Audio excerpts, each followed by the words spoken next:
চট্টগ্রাম আদালতে বহিষ্কৃত ইসকন নেতা চিন্ময় কৃষ্ণ দাসের কারাগারে পাঠানোকে কেন্দ্র করে পুলিশের ওপর হামলার মামলায় ১২ জনের ৬ দিনের রিমান্ড মঞ্জুর করেছেন আদালত। চট্টগ্রাম মহানগর হাকিম আব্দুল হালিমের আদালতে মামলার তদন্তকারী কর্মকর্তা ৭ দিনের রিমান্ডের আবেদন করে। পরে আদালত শুনানি শেষে ৬ দিনের রিমান্ড মঞ্জুর করেন।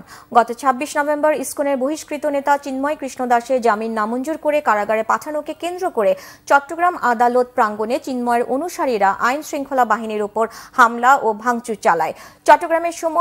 সংঘর্ষের সময় চট্টগ্রাম আদালতের আইনজীবী সাইফুল ইসলাম আলিফকে কুপিয়ে ও পিটিয়ে হত্যা করে চিন্ময়ের অনুসারীরা।